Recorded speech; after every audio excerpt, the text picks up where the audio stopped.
Je crois qu'on est complet, on va commencer. De toute façon, il n'y a plus trop de place disponible. Bonjour à tous. Bonjour à tous, bonjour à tous. Merci d'être venus déjà à ProDurable et puis pour cet atelier où on va évoquer avec les trois acteurs qui sont sur la table un peu cette question des objectifs de développement durable dans l'agroalimentaire. Quelles sont les différentes actions en cours ou à accentuer sur ce sujet-là. Juste pour rapidement présenter les différents intervenants, mais ils se présenteront après, et puis après ils présenteront également leur structure. Donc on commence sur votre gauche par Pierre-Philippe, DG des Vignerons de Buzet, donc coopérative, il présentera la structure juste après. On a à votre droite, on a Thomas Binet, donc fondateur et directeur de Vertigo Lab. Donc structure de conseil, d'accompagnement basée sur Bordeaux. Il vous expliquera aussi plus en profondeur les sujets sur lesquels il intervient. Et donc au milieu, même si sur la photo il est à droite, Maximilien Rouer, cofondateur et directeur du développement pour la Note Globale. Il vous précisera aussi également ce que c'est cette association de la Note Globale. Pierre, je te laisse présenter rapidement Buzet. Alors la coopérative des vignerons de Buzet, parce que Buzet c'est encore autre chose. C'est la ville de Buzet, mais la coopérative des vignerons de Buzet. Oui. Donc une petite ville du Lot-et-Garonne, département 47, située entre Bordeaux et Toulouse. Je situe parce qu'on nous... Assez généralement, vous verrez qu'à chaque fois qu'on veut parler du Lot-et-Garonne, on nous met à peu près n'importe où, mais jamais à la bonne place. Donc on est entre Bordeaux et Toulouse. Voilà, donc une coopérative qui a gardé un petit peu sa raison d'être originelle. Hein. On est 160 vignerons, une centaine de salariés, avec une particularité qui nous est propre, c'est que quand on a été créé en 1953, on dit toujours que les coopératives sont les filles de la misère. Eh bien, c'est typiquement ça. C'est un groupe d'agriculteurs qui cherchent des débouchés pour une production pas trop excédentaire pour eux. Ils sont polyculteurs, ils ne savent pas trop bien comment faire. On est dans ce deuxième grand courant un peu chrétien-social de l'après-guerre. Et donc, on décide de mutualiser avec un objectif extraordinaire qui est celui de faire une appellation d'origine contrôlée. Donc, c'est d'une grande noblesse pour l'époque. Bien nous, plus modestement, on a repris un peu le flambeau quelques années plus tard. Et donc moi, quand j'ai pris la direction de cette entreprise il y a 15 ans, moi, ce n'était pas de faire une AOC, c'était d'engager cette entreprise dans une voie qui était encore à bas bruit à l'époque, qui s'appelait le développement durable. On n'utilisait pas encore l'acronyme RSE. Et donc d'engager cette entreprise dans la voie dans la RSE, dont on est, en tout cas dans notre secteur d'activité, très clairement l'un des pionniers. C'est toi qui donnes le timing, sinon moi je peux parler encore quelques heures. Mais voilà, donc, vous avez au tableau vas-y, encore 2 minutes, tout le cheminement, un cheminement qui s'est structuré pour notre part au travers des normes qualité. Hein. Quand on est dans une petite entreprise, on n'a pas forcément tous les savoirs et savoir-faire. Et donc tout ce corpus de normes nous a permis de nous guider dans notre cheminement. On verra que ça a été bien sûr la 9001, 14001, ça c'est connu. On a été un des premiers à être évalué selon la norme ISO 26000 dans ce qui s'appelait à l'époque l'AFAC 26000, désormais RSE engagé. Et voilà, ce qui m'a conduit, moi, personnellement, à mener aussi les travaux à distance, mais grâce à l'aide de compétences de l'AFNOR remarquables. Je l'ai en face de moi, donc c'est pour ça que j'y pense. Oui, à travailler sur cette norme ISO 26030, donc celle appliquée à l'agroalimentaire, qui a pour particularité, et c'est pour ça que probablement je suis ici, d'avoir rattaché pour la première fois les objectifs du développement durable au corpus RSE. Merci Pierre, c'est très bien. Maximilien, je te laisse présenter la Note Globale. Je te rappelle qu'on a... Pardon ? Oui, je peux y aller, c'est bon ? Okay, merci. Donc la Note Globale, c'est une association qui s'est fixée comme mission le progrès à travers les produits. Et donc, très concrètement, c'est comment organiser la valorisation de tout ce qui est fait le long de la chaîne de production d'un aliment, que l'aliment soit une baguette, un sandwich, une bouteille de vin, peu importe. Comment on va organiser l'identification des informations et la valorisation de ces informations à travers un indicateur simple qui s'appelle la note globale, voilà, comme son nom l'indique, qui est, et comme vous le voyez à l'écran, le produit de l'ensemble des actions, y compris celles déjà identifiées par des labels ou des marques qualité existantes. Donc, l'objectif, quelque part, c'est de dire il se passe plein de choses. Finalement, un produit, un aliment, c'est assez compliqué. C'est simple à manger, mais c'est assez compliqué à faire. Et il y a beaucoup d'intervenants, beaucoup d'intervenants. Et comment on peut identifier, donc standardiser les données à remonter, et comment on peut en rendre compte de manière simple au niveau du consommateur. Donc aujourd'hui, c'est une centaine d'adhérents, de l'amont au consommateur. C'est des centaines de réunions de co-construction. Donc en démarche, c'est pas, on va dire, 3 personnes dans un coin qui auraient défini un référentiel. C'est un référentiel qui a été co-construit par les acteurs. Ce que nous, on appelle les sachants. Voilà, celui qui fait du jambon, il sait comment il fait du jambon, par exemple. Et le projet, c'est d'arriver dans quelques mois, à pouvoir dévoiler des notes sur des milliers de produits après 3 années de co-construction de ce référentiel qui se veut inclusif, qui se veut ouvert à tous, donc, pour rendre visible l'invisible. Voilà. L'invisible, ça peut être aussi bien l'environnement que le social, que les relations partenariales ou commerciales, que la traçabilité et la transparence, que l'origine, que les questions de nutrition ou santé humaine. Tout ça, quand vous avez un produit en main, vous ne pouvez pas dire si l'agriculteur a été bien rémunéré, vous ne pouvez pas dire si tel ou tel ingrédient a été utilisé, vous ne pouvez pas dire si la relation contractuelle est juste ou injuste. Eh bien, tout le travail de la note globale, c'est de rendre compte, à travers un indicateur simple, de tout ce qui a été fait le long de la chaîne de valeur du produit. Donc, ça sera une note entre 1 et 100 que vous voyez schématisée sur ce petit schéma-là, avec 86 sur 100, par exemple. Et ça traitera aussi des questions d'importation. Voilà. Et donc, aujourd'hui, vous arrivez à pas mal d'adhérents qui ont rejoint le mouvement. Voilà, donc c'était une initiative il y a 3 ans. On était peu nombreux. Aujourd'hui, effectivement, comme vous voyez à l'écran, on est beaucoup plus nombreux. C'est une reconnaissance et je remercie dans la salle tous ceux qui pourraient faire partie de cette dynamique, de nous avoir fait confiance. Merci à la coopération agricole de nous avoir fait confiance, notamment.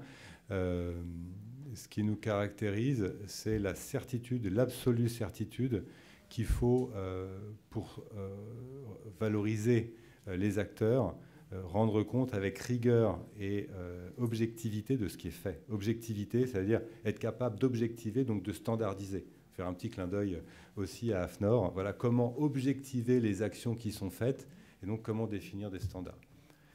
Donc rendez-vous sur le site lanoteglobale.fr. Vous pouvez déposer vos questions, vous pouvez nous interpeller. Évidemment, comme toute démarche de progrès continu, nous sommes en progrès continu nous-mêmes et nous sommes dans une démarche d'absolue humilité face aux enjeux auxquels on est confronté, quels que soient ceux-ci. Et ce que nous essayons, c'est d'accueillir le plus grand nombre dans cette démarche de progrès continu pour que demain, on apporte tous des solutions à nos niveaux. Ok, merci Maximilien. Et donc, on va passer au dernier intervenant. Thomas, je te laisse présenter Vertigolab. Oui, bonjour à tous. Donc, moi, je suis le fondateur de Vertigolab. Je suis économiste et agronome. Et donc, Vertigolab, c'est un bureau d'études qui est spécialisé sur les sujets d'économie des ressources naturelles. On travaille sur un certain nombre de sujets et l'agriculture est un de nos sujets phares.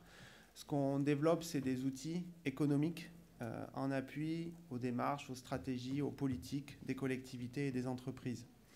On mobilise ces outils dans différents cas et toujours, en tout cas on essaye, dans le sens de la transition écologique.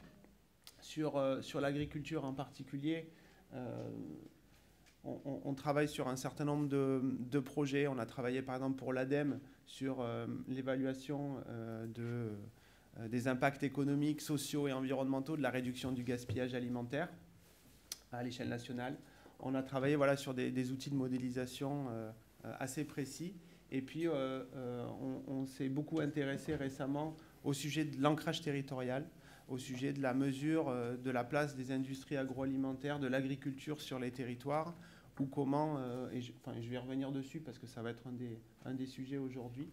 Et donc cette notion d'ancrage territorial est très importante pour nous, et il s'agit aussi de la révéler, humblement également, mais il s'agit de la révéler. Et puis on fait beaucoup le lien entre environnement et agriculture, et notamment on vient de sortir là il y a quelques mois maintenant 3 guides commandés par le ministère de l'Agriculture sur la mise en place des paiements pour services environnementaux, dont vous avez peut-être entendu parler, un guide pour les collectivités, un guide pour les entreprises et un guide, je ne sais pas si on peut dire un guide, en tout cas des recommandations pour l'État. Quelques conseils. On ne fait pas de guide, voilà, d'humbles conseils pour l'État. Voilà. Ouais, un sujet qui prendra de l'ampleur, les PSE, dans les prochaines années. Merci Thomas. Et juste moi, pour me présenter, pour finir, je fais un peu le monsieur loyal, mais je me présente un peu. Benjamin Perdreau, je suis responsable RSE au sein de la coopération agricole. La coopération agricole, c'est l'organisation professionnelle qui rassemble les 2300 coopératives agricoles agroalimentaires françaises, qui représentent 40% du chiffre d'affaires de l'agroalimentaire français, une marque sur 3. Et on a majoritairement des TPE, PME, puisque ça représente 93% de nos adhérents. Et donc, un peu ma mission, c'est essayer d'accompagner les coopératives à la mise en place de démarches RSE et de les valoriser après. Voilà, pour faire un peu le panel des différents intervenants. Et pour sauter dans le vif du sujet, donc tout ce sujet, on est en 2020, dans 10 ans, c'est l'agenda 2030, donc l'atteinte des objectifs de développement durable. On vient de fêter les 5 ans de l'adoption de ce cadre de l'agenda 2030, et on voit des adhésions plus ou moins importantes sur cette question des objectifs de développement durable. En tous les cas, nous, côté la coopération agricole, on a quand même cette réflexion sur le fait que l'agriculture et l'alimentation ont un rôle quand même assez important sur un grand nombre d'ODD pour atteindre ces objectifs de développement durable. Je vous ai mis quelques petits indicateurs comme ça, en lien, quand on regarde l'objectif, par exemple 2, donc c'est fin zéro, mais derrière c'est aussi agriculture durable. Donc souvent un peu c'est très limité les titres, mais il y a pas mal de choses derrière. On a toute cette question de la malnutrition. Plus de 820 millions souffrent de la faim. Avec la crise Covid, on sait que ça va exploser aussi ces sujets-là. Regardez en France, tout ce qui est les associations d'aide alimentaire croulent sous les demandes. On a plus de 20 à 30% de demandes d'aide alimentaire aujourd'hui. On a pas mal de choses différentes. La réduction du gaspillage aussi, la France est assez pionnière sur le sujet, avec une volonté de réduire de 50% le gaspillage alimentaire. On retrouve ça sur l'ODD 12. On a pas mal en tous les cas, je ne vais pas m'étendre, on a pas mal d'ODD en tous les cas qui sont en lien avec l'agriculture. Et après, quand on regarde au niveau international, le pilotage des ODD, il y a une agence qui existe, qui s'appelle la FAO, qui est l'agence de l'ONU sur l'alimentation. Et c'est elle qui gère, en tous les cas, le suivi, le pilotage de 5 indicateurs sur les ODD. Donc, vous avez forcément le 2, vous avez le 4 et le 5 aussi, je crois, le 12. Enfin, voilà, il y en a un certain nombre, en tous les cas, qui sont gérés par la FAO. Et ces quelques indicateurs, c'est pour montrer quand même que l'agriculture, l'alimentation peut être au centre d'un certain nombre des objectifs à atteindre sur l'horizon 2030. Donc j'ai commencé un peu les petites questions. J'ai commencé avec toi, Maximilien. Dans le cadre du développement de la note globale, vous avez fait pas mal de panels consommateurs pour remonter un peu les attentes des consommateurs. Donc est-ce que, toi, sur ta vision, est-ce que tu peux nous partager un peu toutes ces attendus des consommateurs, très variés, très polymorphes, et est-ce que tu vois aussi des tendances qui vont s'inscrire sur le fond sur la prochaine décennie ? Alors, d'entrée, je peux répondre que je ne répondrai pas à toutes ces questions. Je n'ai pas ce talent, mais je vais essayer. En partie. Non, en partie, t'es gentil. Donc, je suis qu'un modeste ingénieur agro, donc je ne suis pas quelqu'un qui suit les tendances, mais donc on a mandaté, on a fait plusieurs panels consommateurs, n'est-ce pas ? On a fait plusieurs panels consommateurs pour définir l'association de la note globale, pour définir les attentes des consommateurs sur ce sujet, les thématiques, la forme, etc. Donc ces panels consommateurs, je précise, ont été faits France entière, parce que vous savez que sur nos sujets, on dit souvent ce sont des bobos parisiens, on l'a tous entendu. Donc on s'est employé à écouter peut-être des bobos, mais en tout cas pas que parisiens. Et on a fait des panels qui étaient représentatifs, comme on dit, de l'ensemble des Français. Alors première information, ça ne vous étonnera pas, sur les aliments, oui, il y a des attentes. Et elles sont polymorphes, diverses. elles sont, comment j'avais écrit ça dans ma préparation, voilà, diverses et multiples.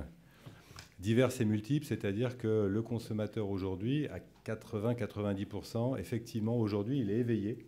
Quel que soit son CSP, quel que soit son niveau d'études, en fait, le consommateur aujourd'hui est globalement éveillé, que ça soit sur des enjeux, voilà, on va pas reprendre les ODD ou les enjeux de la note globale, peu importe, ce sont les mêmes. Et la particularité, c'est que le consommateur a beau être éveillé, il est éveillé pas au même moment, pas au même âge. Et voilà, donc il est éveillé, mais il n'est pas unique.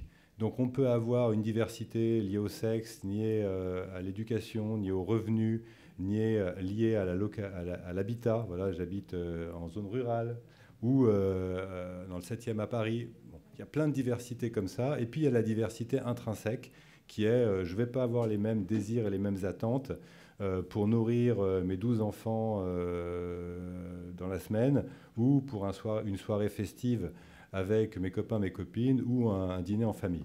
Voilà. Je ne vais pas non plus avoir les... Voilà. Donc il y a cette espèce de grande diversité qui est heureusement rendue accessible par les réseaux sociaux et rendue accessible par ce qu'on appelle les data, etc. Donc on passe d'un consommateur unique à un consommateur multiple. Et ce consommateur multiple, il veut tout et tout de suite. Alors c'est là où on a un paradoxe. Hein, dans les grands messages de la note globale, il y a un gros paradoxe qui est « je veux tout tout de suite » et de manière simple, ultra simple. Voilà, entre guillemets, je ne veux pas me prendre la tête. Excusez-moi l'expression, mais ça veut dire ce que ça veut dire. Et en même temps, je veux avoir le détail et tout savoir sur le produit. Donc vous voyez bien l'écartèlement qu'il y a entre tout savoir de manière simple et avoir tout le détail. Ce n'est pas vraiment compatible. Autre information, et c'est encore marqué pour moi, cette réflexion, vous savez, quand on fait un panel consommateur, il y a un animateur qui travaille avec les vrais consommateurs, et puis vous, comme vous avez payé, vous avez le droit d'être derrière la vitre sans teint. Voilà. Donc vous êtes comme dans les polars à la télé, sauf que ce n'est pas une interview d'un suspect. Et je me souviens très très bien de la véhémence des consommateurs qui disaient « Écoutez, moi j'ai un métier, m'embêtez pas avec les détails. Voilà, je veux un truc simple qui me permette de choisir mon produit de manière simple, rapide, parce que vous comprenez, j'ai un métier, je suis coursier, je suis avocat, tout ce que vous voulez. Et ça, on l'a entendu, en veux-tu, en voilà. » Donc la traduction, quelque part, vous l'avez, enfin en tout cas c'est la note globale avec une étiquette simple, avec une note. Et comme il veut le détail aussi, eh ben, on pourra donner accès au détail par le digital. Voilà. L'autre information qui est quand même assez importante, c'est, et qui est assez paradoxale aussi, c'est que le consommateur, il veut des produits, entre guillemets, plus bruts, plus nature, plus simples, moins transformés. Tout ça, on l'entend. Mais finalement, on voit bien que quand on gratte un peu, le consommateur, il ne sait pas ce qu'il met derrière. Donc il y a des espèces de mots, un peu des mots balises, sur lesquels le consommateur s'accroche, mais on l'a vu lors des panels, derrière les mots balises, finalement chacun a son interprétation, ce qui fait que, de manière très concrète, ça reste à structurer. Voilà, il faut apporter des réponses. Il y a une dynamique qui est importante et qui est aussi paradoxale, c'est le consommateur dit tout ça, je veux de la naturalité, de l'information, de la simplicité dans mes produits, et en même temps, la dynamique de consommation, c'est des produits toujours plus composés. Hein, voilà, le Français achète toujours plus de lasagne, toujours plus de pizza, toujours plus de salade, toujours plus de 4e gamme, et toujours moins de courgettes brutes sans emballage, toujours moins de produits bruts et simples. Voilà. Mais c'est un fait, c'est comme ça. C'est pas, nous, on a juste à en tenir compte. Ça, c'est la réalité des dynamiques. Et ensuite, qu'est-ce qu'attend le consommateur, encore une fois, de notre point de vue et sur la base des panels qu'on a pu exercer, c'est une forme d'objectivité. Qu'est-ce que nous dit le consommateur? Il nous dit, voilà, moi, je m'y retrouve plus. Avec toutes les labels, toutes les démarches. Voilà, je me souviens d'une consommatrice qui disait on a l'impression que c'est un t-shirt du Paris-Dakar. un produit aujourd'hui dans un supermarché. Donc, excusez-moi, moi je ne m'y retrouve pas. Est-ce qu'on ne peut pas avoir un espèce d'arbitre qui intégrerait tout ça et qui finalement neutraliserait les intérêts? Parce que quand c'est la marque Spoons qui dit que c'est la plus forte, le consommateur n'est pas dupe. Oui, il y a des grands labels, effectivement, on peut en parler, ils sont incontestables, le label rouge, label bio, etc., etc. Mais ils ne répondent pas à toutes les attentes du consommateur aujourd'hui. Voilà. Le label bio, évidemment, est incontestable sur l'environnement, ok. Mais qu'est-ce qu'il va dire sur le bien-être animal? Qu'est-ce qu'il va dire sur les conditions sociales du travail? Qu'est-ce qu'il va dire au niveau industriel, etc., etc. Donc, le consommateur, on l'a bien compris, n'était plus dupe des limites des labels existants. Il ne voulait plus, entre guillemets, se prendre la tête pour l'interprétation des étiquettes. Il dit, c'est quand même, voilà, les étiquettes, c'est écrit petit. Et puis, on voit bien que ça ne se surexpose pas. Donc, on a besoin à la fois d'un traducteur et d'un acteur de la convergence et de la simplicité. Voilà. Du moment que cet acteur soit légitime. Donc évidemment, je ne vais pas vous dire le contraire, la note globale, en tant qu'association à but non lucratif, s'est construite sur la base de ces écoutes des panels. Voilà.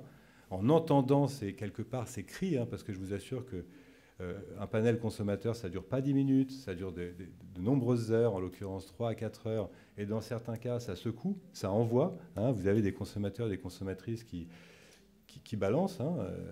Et donc, il y a aujourd'hui effectivement une énorme attente de la part du consommateur pour une simplification, et ça sera ma conclusion, pour une simplification des messages de qualité sur les produits, pour rendre accessible l'invisible, donc ce que nous on va appeler les ODD dans notre jargon d'expert. Allez expliquer ça à monsieur Michu, je dis bien monsieur, ODD ça veut rien dire. Donc, le monsieur, le consommateur lambda, il a des attentes, encore une fois, en bien-être animal, en environnement, en social, en économique, etc., etc. Il a besoin d'un outil simple et accessible sur le packaging ou via ses applis pour comprendre ce qu'il achète. Et c'est bien la démarche de l'association que je représente et que je développe, qui s'appelle la Note Globale. Et je vous invite donc à aller sur le site et à ne pas hésiter à nous contacter. Merci Maximilien pour cet exposé. Effectivement, un consommateur très divers, très varié, mais avec une volonté quand même d'accéder à l'information et donc la transparence, un des principes de l'ISO 26000. Thomas, on va passer à toi. Donc, sur tout ce rôle d'accompagnement, en tous les cas, que tu as auprès sur le secteur agroalimentaire, toi, un peu ta vision, un peu de hauteur sur les évolutions de hauteur. Bon, alors pas très haut si tu veux, sur une collinette. Un peu les évolutions qu'il va y avoir. Tout à l'heure, tu parlais des PSE. Justement, dans les 10 prochaines années, toi, ton sentiment, ça va aller vers où? L'agriculture et l'alimentation dans un plus grand champ. Et par rapport aux ODD, comment ça va se positionner? Vaste sujet. En fait, nous, on s'intéresse vraiment de plus en plus au sujet de l'agroalimentaire et à l'agriculture. Parce qu'il y a pour nous, il y a un énorme gisement d'impact sur ces sujets-là. Moi, je suis très content que la coopération agricole soit représentée ici au Salon ProDurable. Et je pense que la voix de l'agriculture, la voix de l'agroalimentaire se fait de plus en plus entendre sur les sujets de la RSE, sur les sujets du développement durable, et puis sur les sujets du grand public. Plus généralement. Toi, Maximilien, là, tu parlais des retours de consommateurs, c'est ce qu'on entend de plus en plus. En tout cas, je pense qu'il y a vraiment une voie liée à l'agriculture et à l'agroalimentaire qui est de plus en plus prégnante et qu'on ne peut plus taire. Donc, je pense que du côté du consommateur, du côté de la demande, c'est clair. Je pense que du côté de l'action, du côté des acteurs, des producteurs, il y a aussi... En fait, il y a des enjeux qui sont considérables. Et quand on regarde un peu sur les différents enjeux, alors moi, quand on me pose un peu cette question-là, je me dis, disséquons un peu les différents enjeux pour voir, en fonction des priorités, ce que ça donne. Quand on parle du carbone, quand on parle de la réduction des émissions de gaz à effet de serre, l'agriculture et l'agroalimentaire se situent en très bonne position dans les efforts à fournir et les efforts de réduction, que ce soit sur l'élevage, que ce soit sur le mode de pratique, les modes de production, ou carrément la production ou le transport des denrées. sans parler du soja importé, enfin tout ce qui est déforestation importée ou émissions de carbone. Sur le sujet de la biodiversité, moi, c'est mon cœur de métier à l'origine, puisque en fait, j'ai fait ma thèse là-dessus. J'ai travaillé sur ces services écosystémiques, ces services environnementaux qui sont un peu passés de mode aujourd'hui. Mais enfin, en tout cas, ça a été très utile pour essayer de relier des fonctions écologiques avec les bénéfices qu'on peut en tirer. Et on a beaucoup travaillé pour des acteurs de la biodiversité. Et en fait, maintenant, quand on me pose la question, je dis, je pense qu'il faut mieux travailler avec des acteurs pour une transition agroécologique que nécessairement de soutenir des acteurs qui travaillent sur le sujet de la biodiversité à proprement parler. En termes d'effet, c'est-à-dire quand on se lève le matin et qu'on se couche le soir, on a l'impression d'avoir fait plus si on travaille avec cette transition agroécologique, puisque c'est plus mon domaine, je ne parle pas d'artificialisation des sols ou d'autres sujets, mais sur les sujets de pollution, sur les sujets d'utilisation des terres, il y a un vrai enjeu. Donc, en tout cas, pour les sujets environnementaux, c'est clair. Pour les sujets sociaux, je pense que, notamment, on parlait juste avant la table ronde de ruralité.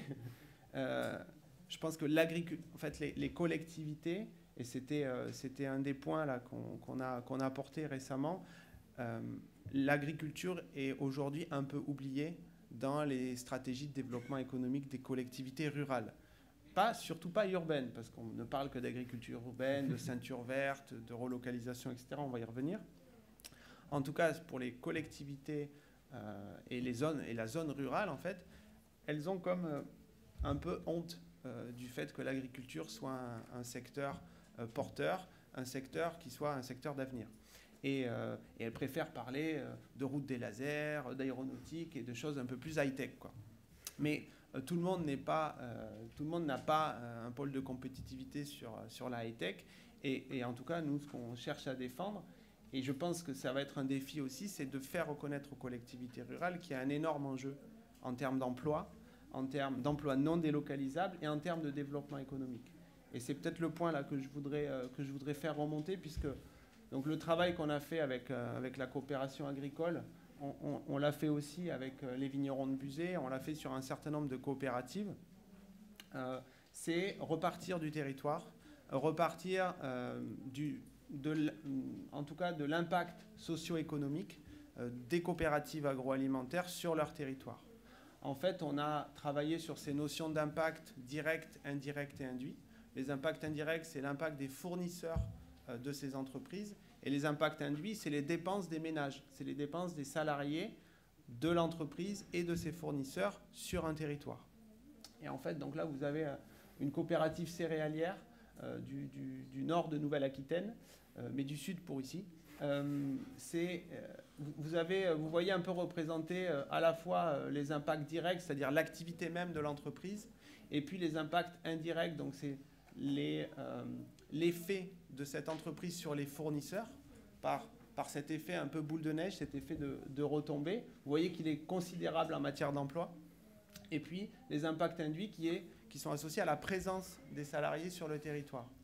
En fait, ces chiffres-là, ils sont intéressants du point de vue de l'entreprise parce que ça permet aussi de défendre le positionnement d'une coopérative, d'une entreprise agroalimentaire sur son territoire. Et on est généralement en zone rurale. On est généralement dans des entreprises qui font appel ou qui s'appuient sur des appellations d'origine. Et donc, le sourcing des produits est essentiellement local. Et donc, on constate qu'il y a une performance socio-économique importante. Vous voyez sur les multiplicateurs à la fois de chiffre d'affaires et d'emploi que cette coopérative-là, elle se situe dans les 5% des entreprises avec l'effet multiplicateur le plus important sur le territoire. Voilà.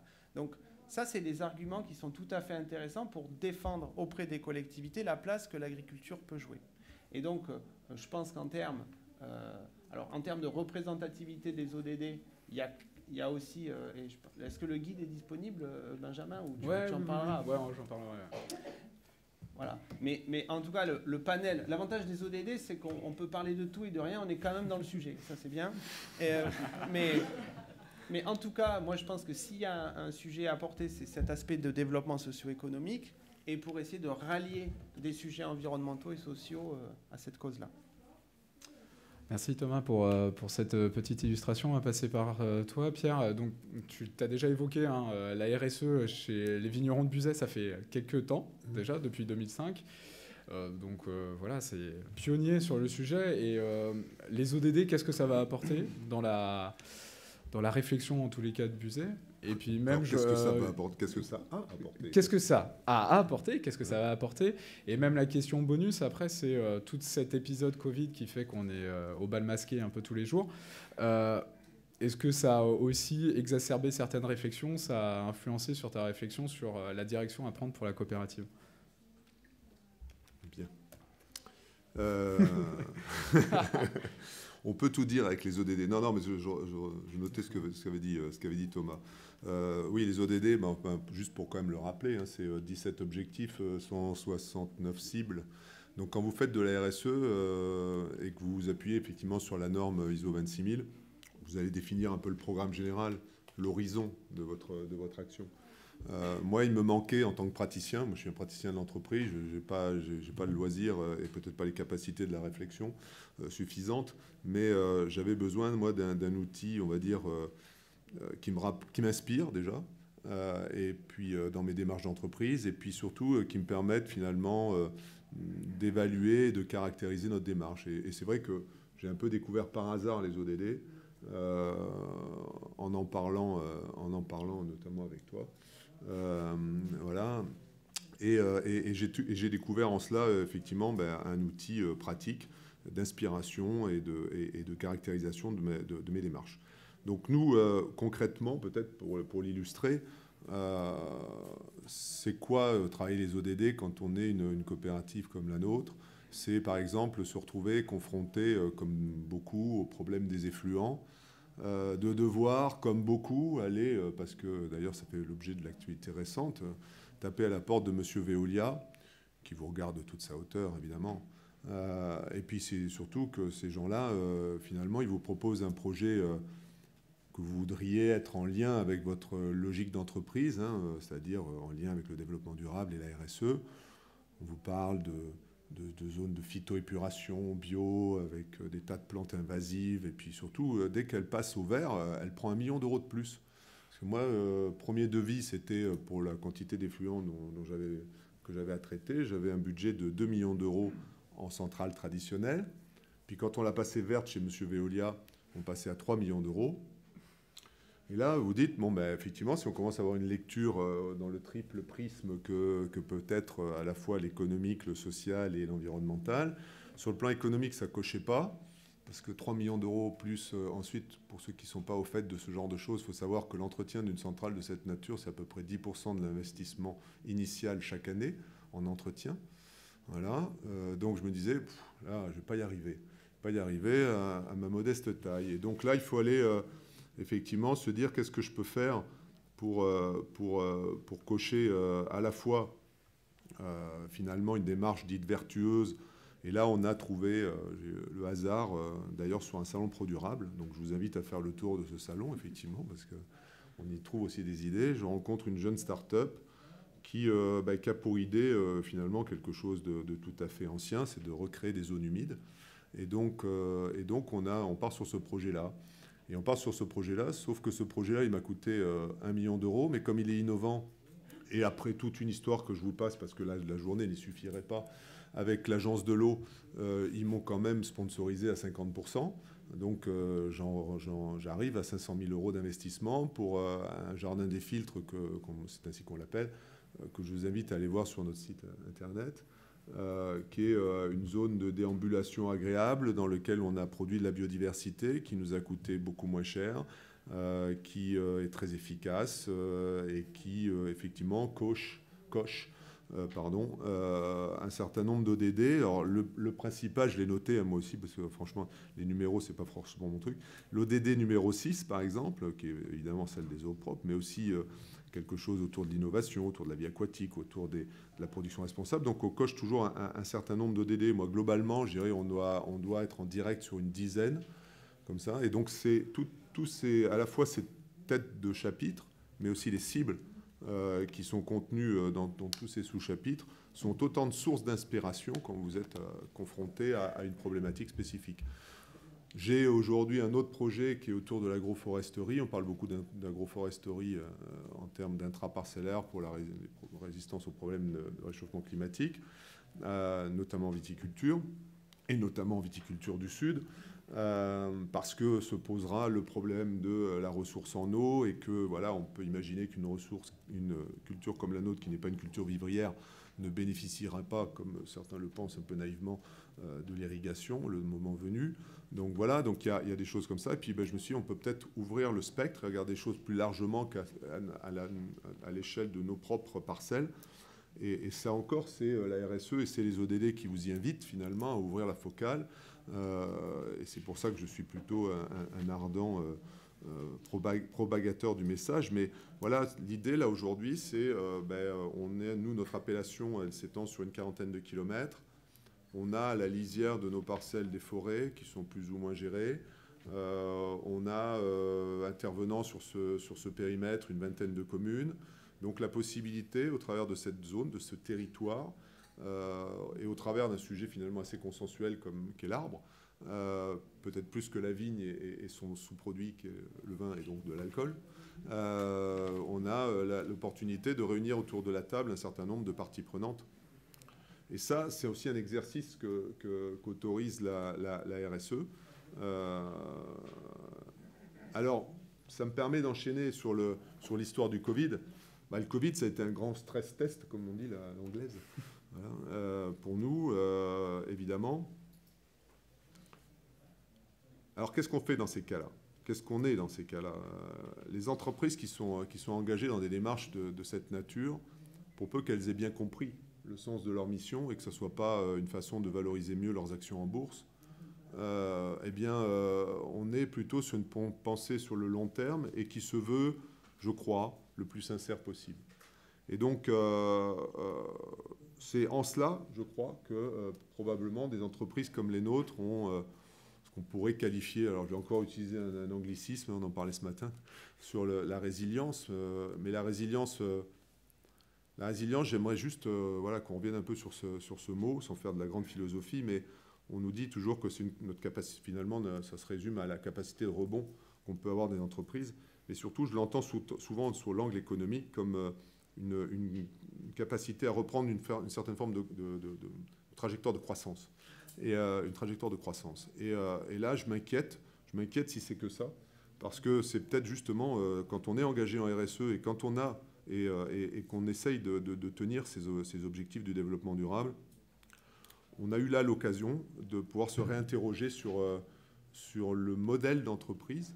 Et c'est vrai que quand on est une coopérative, en plus, l'idée est d'autant plus aisée parce qu'on a une raison d'être, on a une mission originelle qui est contenue dans les statuts. On n'a pas eu besoin de la loi Pacte, nous, pour nous apprendre ça.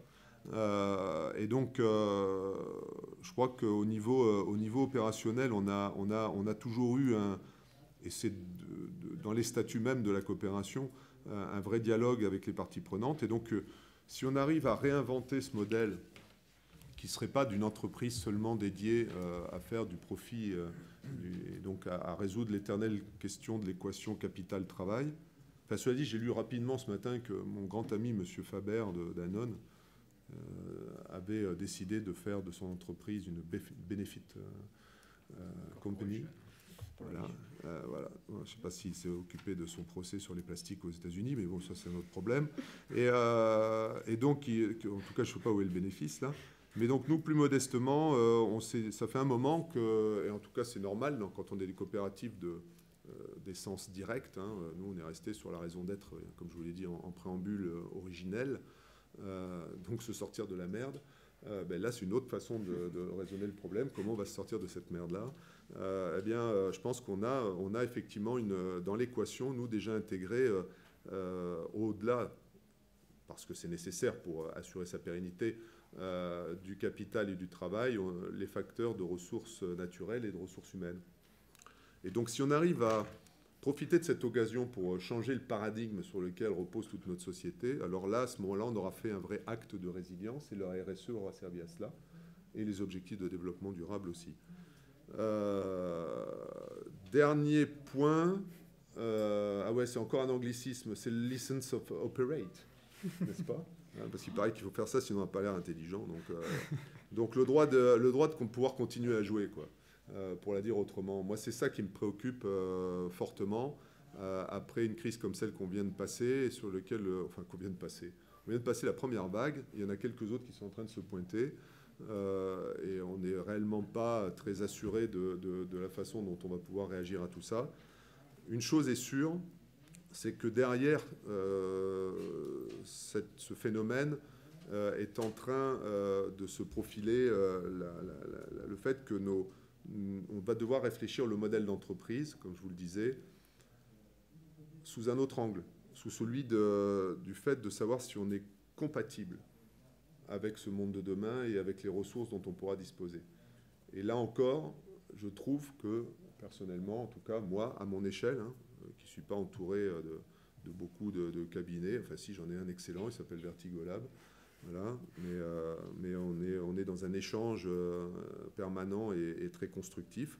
Eh bien, voilà, moi je pense que c'est très clairement, si ça pouvait servir à quelque chose, ça serait bien que ce Covid nous ait amené à penser l'entreprise différemment. Et nous, au sein des coopératives, pour conclure, je pense qu'on a quelques éléments statutaires qui nous y invitent et qui nous promettent, je l'espère, un futur meilleur. Merci Pierre. Ouais, wouhou, ouais. Bien sûr, un petit trait d'humour. Vous êtes des grands bavards, mais ça on le savait.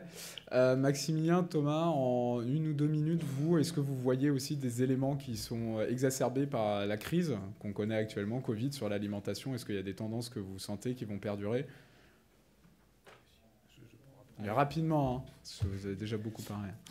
On entend parler quand même, la relocalisation, c'est quand même le grand sujet. En un mot, en fait, c'est ça ou... Allez, 3. Non, avec un Z. Sur le sujet... Non, mais ne présente même pas la slide, ça, c'est pas possible. En fait, le sujet de la relocalisation pose question. En fait, la relocalisation ne se décrète pas. Elle doit se construire avec des acteurs. Ça ne sera jamais mirifique, on ne va jamais relocaliser 100%, être autosuffisant, etc. Ça n'a pas de sens. En revanche, c'est une piste tout à fait intéressante du côté du consommateur. Encore faut-il que ça suive du côté de la production. Et donc, nous, ce qu'on a fait, c'est qu'on a calculé le rayon d'autosuffisance alimentaire de Bordeaux. Mais pas pour la mettre en place. C'est simplement pour démontrer aux élus que, en fait, cette relocalisation-là, ou en tout cas cette notion d'autonomie alimentaire, elle doit se construire avec les territoires. Et je pense que les entreprises de l'agroalimentaire ont... en tout cas, cette notion de relocalisation, elle se construit avec les entreprises et la chaîne de valeur agroalimentaire, dans une notion de partage de valeur. Elle se construit aussi avec les collectivités rurales, j'en ai parlé, parce qu'elles doivent pousser, mais urbaines aussi, parce qu'elles doivent comprendre qu'elles doivent travailler avec leurs amis ruraux. Maximilien, en 2 mots? 3, ça va plus être des témoignages, parce qu'en fait, beaucoup de choses ont été dites. Je pense que ce qui nous amène le Covid, avec l'effondrement de d'autres secteurs que le food, je pense à l'aéronautique, il y a énormément de secteurs qui ont eu beaucoup plus mal que l'alimentaire. Ça a induit une prise de conscience de beaucoup sur le fait que dans les fondamentaux, il y avait quand même manger, qu'on a tous eu très très peur, souvenez-vous, entre le 17 mars et fin avril, on n'a eu que des messages extrêmement anxiogènes sur la possibilité de rupture sur des produits de première nécessité. Il y a des chaînes logistiques sur le territoire, on a eu des scènes d'émeutes, etc. Donc je pense qu'il y a quand même une leçon qu'on peut tirer, c'est qu'il y a eu une sensibilité à un retour aux fondamentaux. Maintenant, est-ce que ça va être durable, sans faire de mauvais jeu de mots? On verra.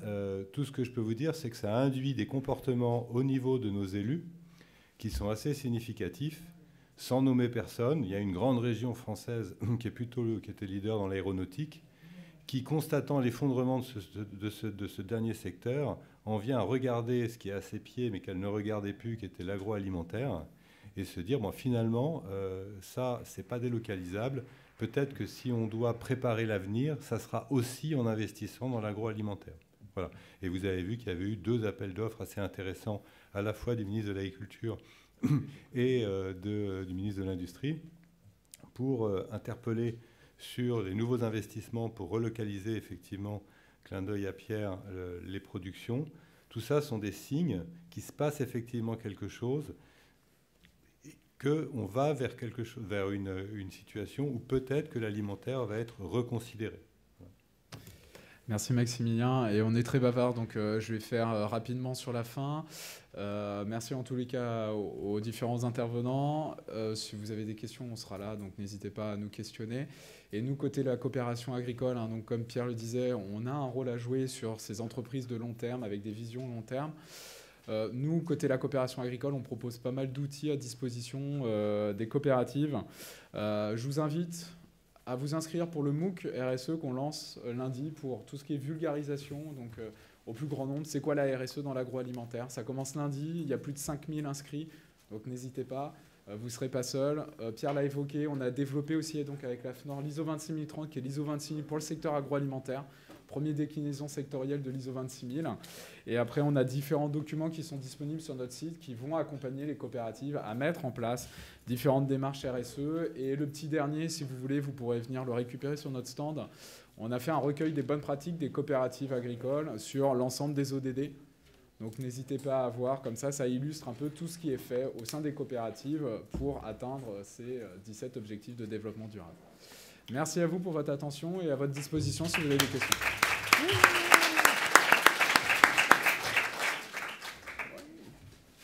Pas de questions? C'est dommage. On va devoir remettre le masque. Oui. Donc pas de questions alors. Pas de questions. Ouais, vous trop bavard, pas de questions. On a plus le temps. C'est le protocole sanitaire. Ah, ouais.